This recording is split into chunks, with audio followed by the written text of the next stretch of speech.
profiter de l'histoire suivante.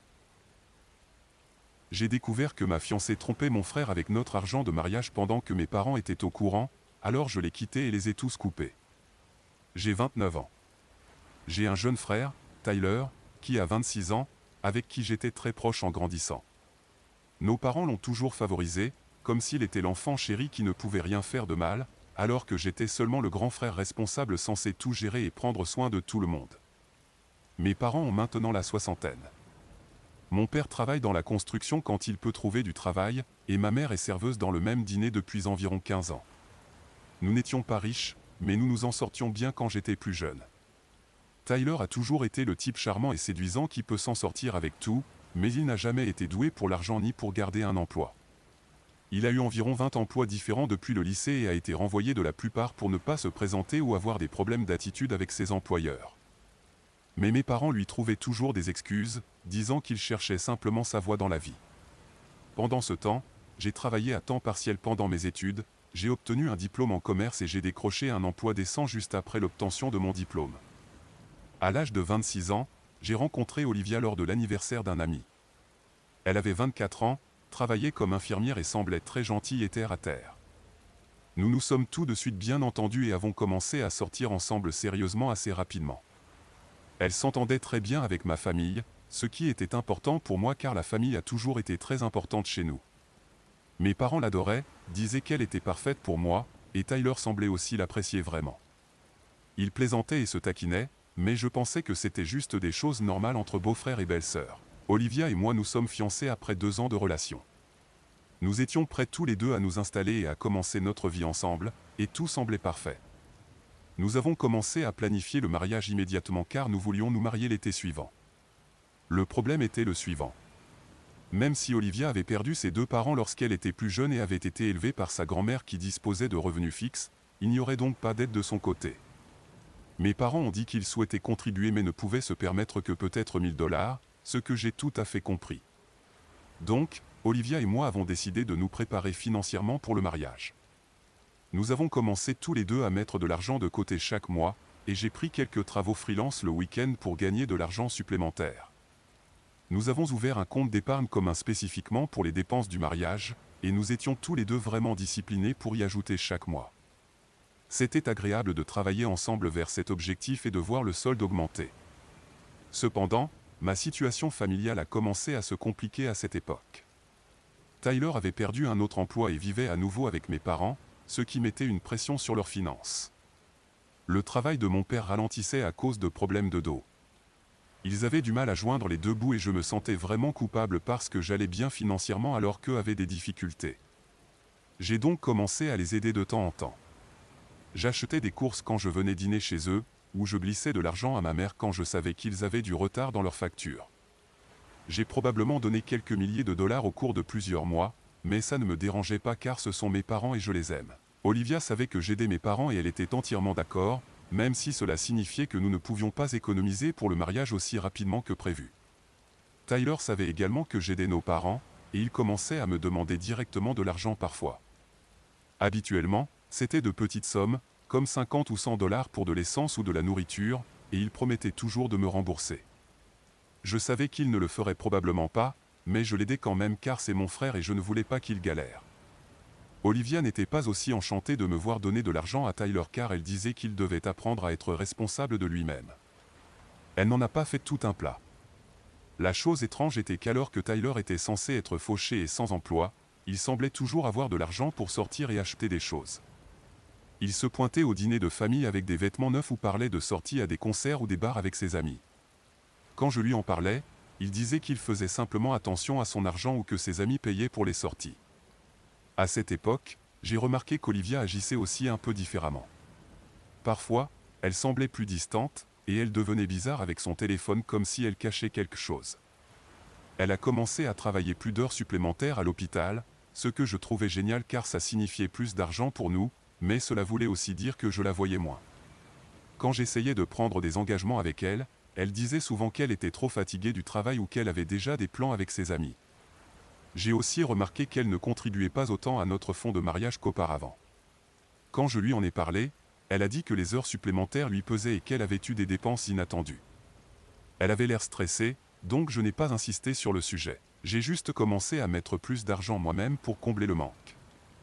Ce qui m'a vraiment dérangé, c'est que Tyler semblait en savoir beaucoup sur l'emploi du temps d'Olivia et ce qu'elle faisait. Par exemple, si je mentionnais qu'Olivia travaillait tard, Tyler dirait quelque chose comme « Ah oui, elle m'en a parlé », ou si je disais qu'Olivia sortait avec des amis, Tyler savait quels amis étaient avec elle. Au début, j'ai pensé qu'ils étaient juste en train de devenir plus proches en tant que futurs beaux-frères et belles-sœurs, ce que je trouvais gentil, mais quelque chose me dérangeait. Un jour, je suis rentré plus tôt du travail parce que je me sentais malade, et j'ai trouvé Tyler assis dans mon salon. C'était bizarre car je ne lui avais pas donné de clé et Olivia ne devait pas rentrer avant des heures. Quand je lui ai demandé ce qu'il faisait là, il a dit qu'Olivia lui avait ouvert plus tôt parce qu'il avait besoin. Il semblait raisonnablement avoir une explication, mais quelque chose dans toute la situation semblait mal. J'ai commencé à être plus attentif après ça, et j'ai remarqué que la voiture de Tyler était garée près de mon complexe d'appartements plus souvent qu'elle ne le devrait. Lorsque je lui ai demandé, Olivia a dit qu'elle l'avait rencontré quelques fois en passant et qu'ils discutaient un peu, mais c'était tout. Encore une fois, ça semblait raisonnable, mais je n'arrivais pas à me débarrasser du sentiment que quelque chose n'allait pas. La goutte d'eau finale est arrivée environ 6 mois avant notre mariage censé avoir lieu. J'avais mis de l'argent supplémentaire dans notre compte de mariage car nous étions sur le point d'avoir assez pour payer la compte du lieu, et j'étais excité de tout réserver enfin. Lorsque je suis allé vérifier notre solde en ligne, j'ai vu qu'il y avait eu plusieurs gros retraits au cours des derniers mois que je ne me souvenais pas avoir effectués. J'ai appelé la banque et j'ai découvert que les retraits avaient été effectués avec la carte de débit d'Olivia. Lorsque je l'ai confrontée à ce sujet, elle est devenue très défensive et a dit qu'elle avait eu quelques urgences familiales auxquelles elle n'avait pas voulu me mêler. Elle a dit que sa grand-mère avait besoin d'aide pour payer des factures médicales et qu'elle avait dû prendre de l'argent de notre fonds de mariage pour l'aider. Je me sentais terrible d'avoir douté d'elle et je me suis excusé de l'avoir interrogée à ce sujet.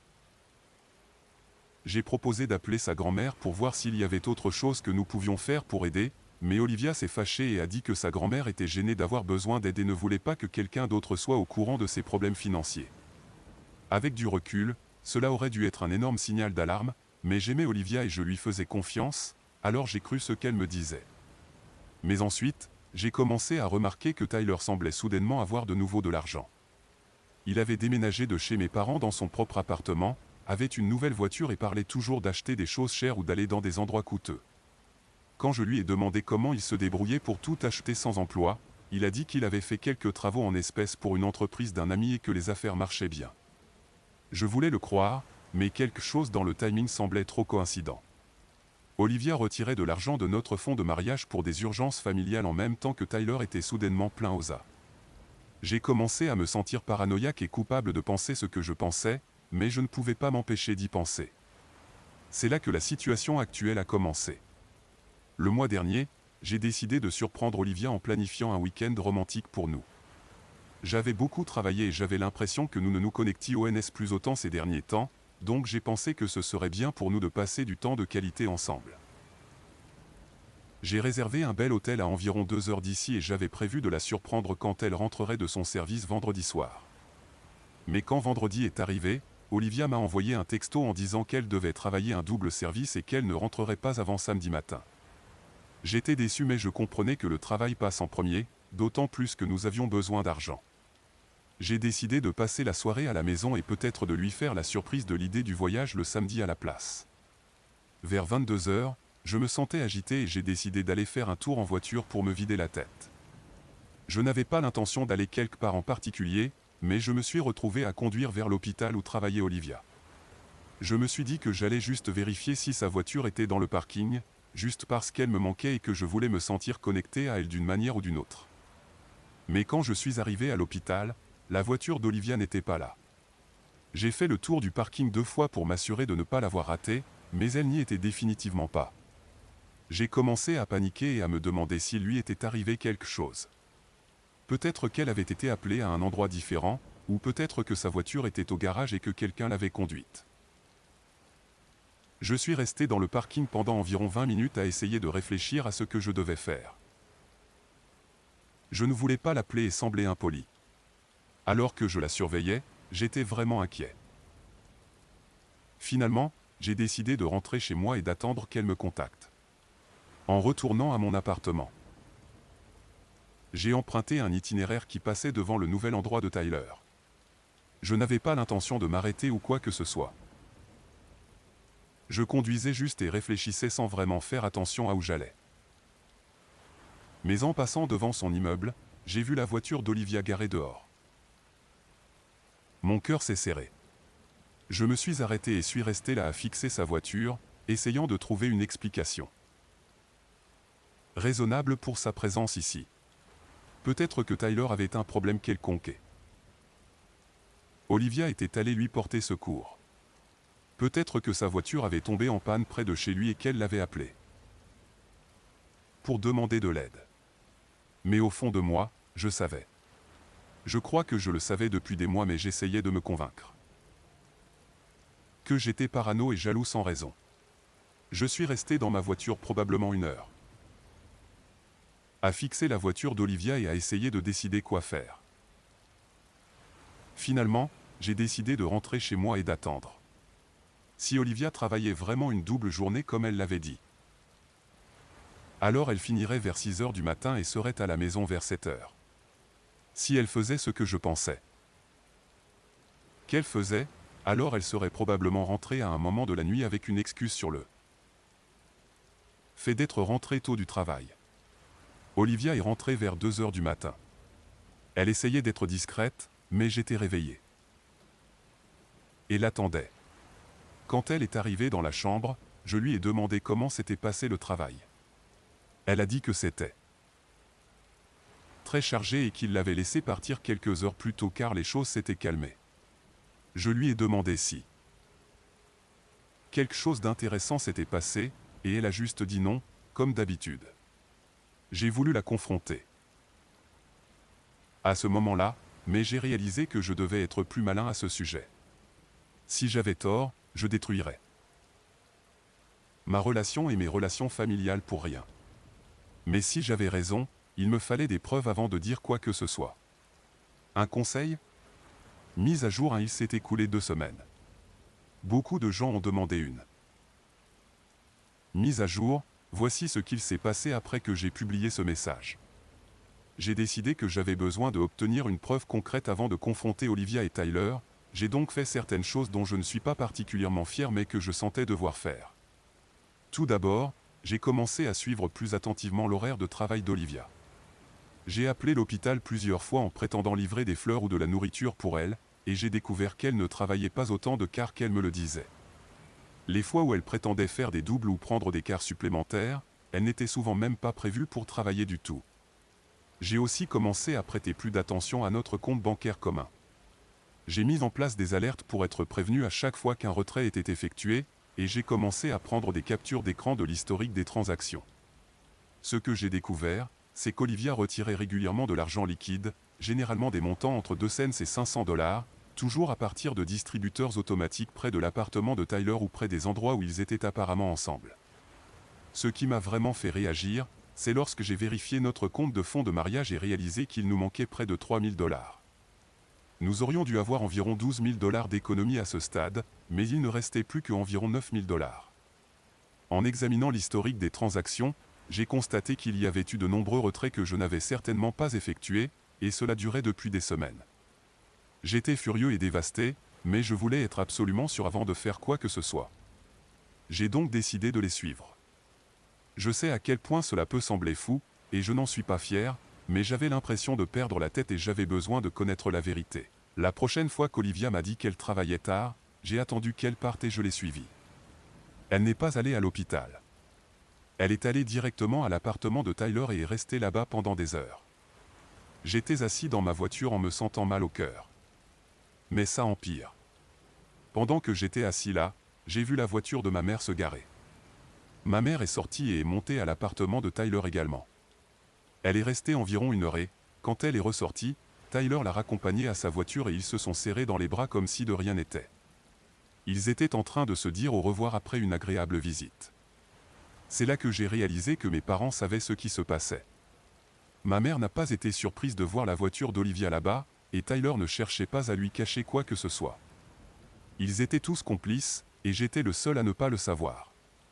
Je suis rentré chez moi et je n'ai pas du tout dormi cette nuit-là. Je ne cessais de penser à toutes les fois où mes parents m'avaient dit à quel point Olivia était parfaite pour moi, toutes les fois où ils avaient encouragé notre relation, toutes les fois où ils avaient agi comme s'ils étaient si heureux de notre fiançailles.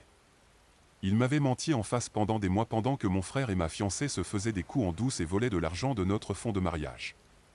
Le lendemain matin, j'ai décidé que j'en avais assez de jouer. J'ai appelé Olivia et lui ai dit que nous devions parler quand elle rentrerait du travail.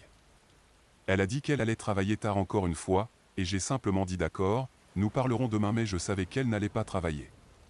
Elle allait encore chez Tyler. Alors je me suis rendu à l'appartement de Tyler en pleine journée sachant qu'Olivia serait là. Je n'ai même pas frappé. J'ai juste utilisé la clé de secours que Tyler m'avait donnée et j'ai commencé à enregistrer. Je suis entré directement dans sa chambre et les ai trouvés ensemble. Je ne vais pas rentrer dans les détails de ce que j'ai vu, mais c'était exactement ce à quoi je m'attendais et ça a quand même ressenti comme un coup de poing dans l'estomac. Ils ont tous les deux commencé à paniquer et à essayer d'expliquer, mais je me suis juste retourné et suis parti. Je ne pouvais même pas les regarder. Je suis allé directement à la banque et ai fermé nos comptes joints. J'ai retiré tout l'argent qui restait dans notre fonds de mariage, qui comme je l'ai dit n'était que d'environ 9 000 $ sur les 12 000 $ que nous aurions dû avoir. Ensuite, je suis rentré chez moi et j'ai commencé à emballer les affaires d'Olivia. Olivia est rentrée quelques heures plus tard et a commencé à pleurer et à s'excuser en disant que ce n'était pas ce que ça paraissait. Elle a dit qu'elle et Tyler se soutenaient juste mutuellement à travers des moments difficiles et que les choses s'étaient compliquées. Mais elle m'aimait et elle voulait arranger les choses. Je lui ai dit qu'elle avait jusqu'à la fin de la semaine pour récupérer toutes ses affaires de mon appartement. Ensuite, j'ai appelé mes parents et je leur ai dit que je savais tout. Ma mère s'est mise à pleurer en disant qu'elle était désolée, mais que Tyler les avait suppliés de ne pas me le dire car il prévoyait de rompre avec Olivia et de me le dire lui-même. Elle a dit qu'il ne voulait pas me faire de mal si c'était juste une erreur qui se terminerait de toute façon. Je leur ai dit que je ne voulais pas entendre leurs excuses et que j'en avais fini avec tous. J'ai dit que je ne voulais jamais les revoir et qu'ils étaient tous morts. Mon père a pris le téléphone et s'est mis à me crier dessus, disant que j'étais dramatique et que la famille est la famille et que nous résolvons les choses. Je lui ai raccroché au nez. C'était il y a 2 semaines, et je n'ai plus parlé à aucun d'entre eux depuis. Je sais que certaines personnes pensent que j'ai été trop dur, mais je ne pouvais tout simplement pas dépasser la trahison. Ce n'était pas seulement qu'Olivia m'avait trompé, ou même que Tyler m'avait trahi.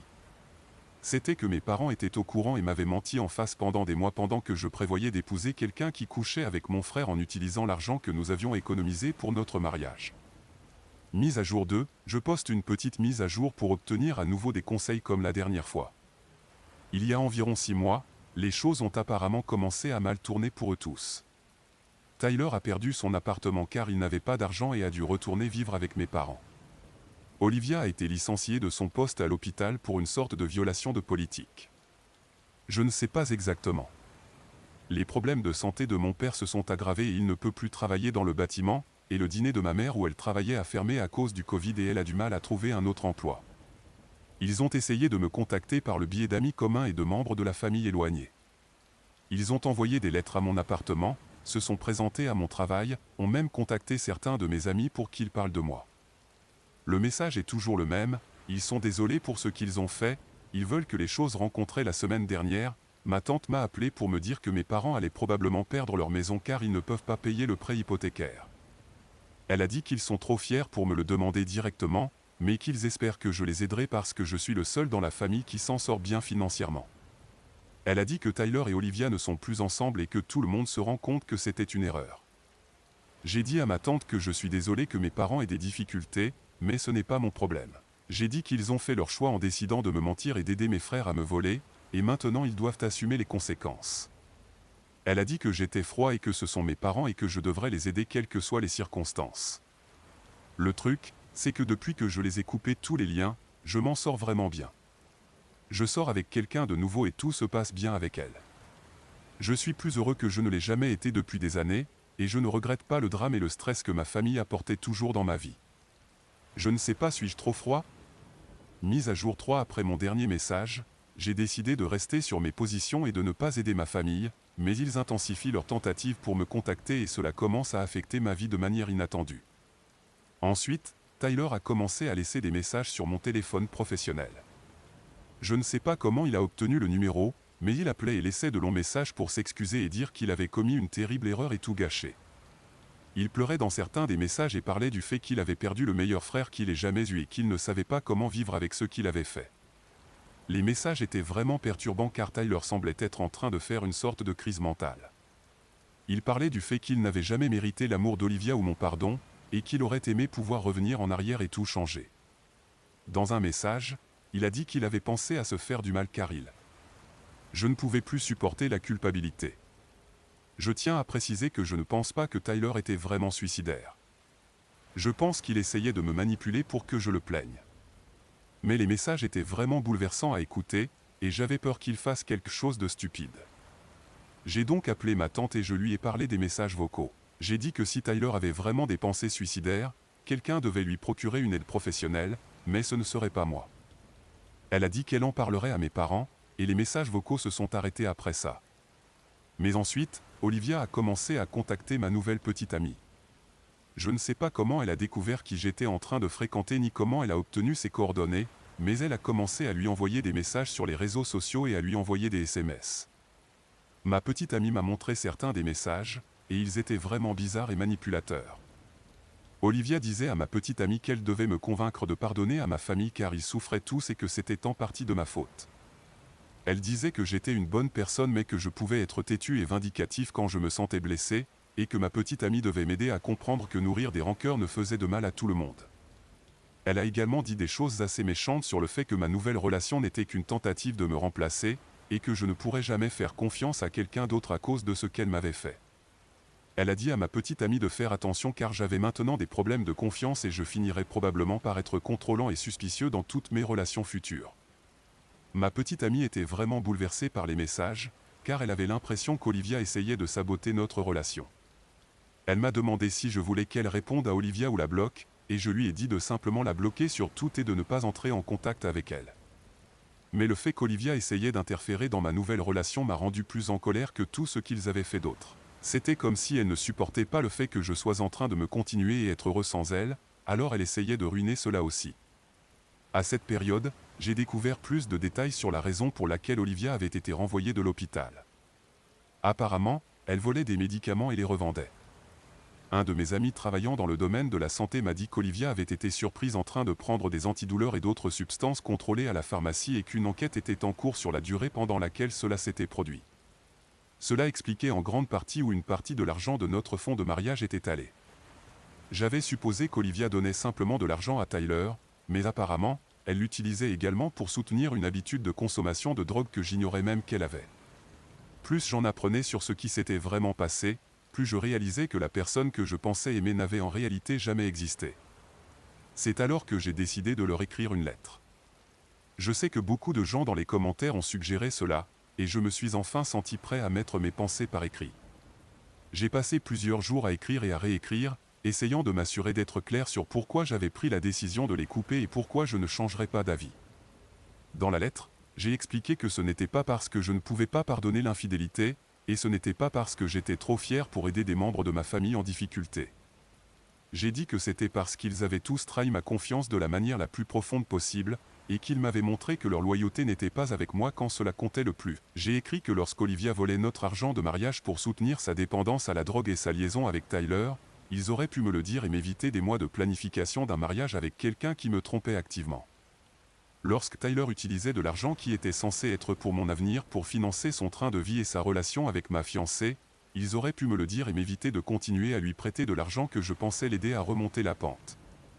J'ai dit que leur choix de protéger Tyler et Olivia plutôt que de me protéger m'avait montré exactement où je me situais dans leurs priorités, et que je ne pouvais pas avoir de relation avec des personnes qui m'avaient prouvé qu'ils mentiraient et me laisseraient être blessé plutôt que de faire ce qu'il fallait. J'ai également écrit que je n'étais pas responsable de réparer les conséquences de leur choix. J'ai dit qu'ils étaient des adultes qui avaient pris des décisions sur la façon de gérer une situation difficile, et que ces décisions avaient conduit à des résultats avec lesquels ils devaient maintenant vivre. J'ai dit que je n'allais pas sacrifier mon bien-être et mon bonheur pour les sauver des problèmes auxquels ils avaient contribué à créer.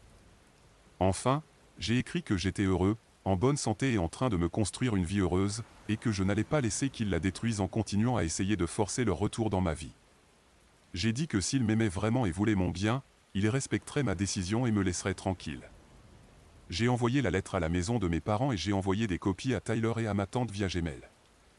J'ai également inclus une note disant que c'était ma dernière communication avec eux, et que toute tentative ultérieure de me contacter, moi ou ma copine, serait considérée comme du harcèlement et que je prendrais des mesures légales. Cela fait environ une semaine que j'ai envoyé les lettres, et jusqu'à présent, ils semblent avoir compris le message.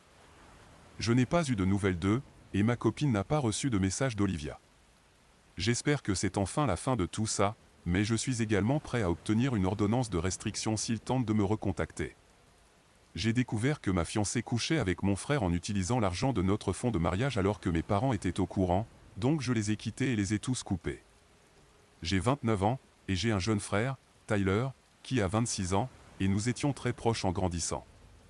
Nos parents l'ont toujours un peu favorisé, comme s'il était l'enfant doré qui ne pouvait rien faire de mal, et j'étais juste le grand frère responsable. Qui était censé s'occuper de tout et prendre soin de tout le monde. Mes parents ont tous les deux la soixantaine maintenant. Mon père travaille dans le bâtiment quand il peut trouver du travail, et ma mère est serveuse dans le même restaurant depuis environ 15 ans. Nous ne sommes pas riches en aucun cas, mais on s'en sortait assez bien quand j'étais plus jeune. Tyler.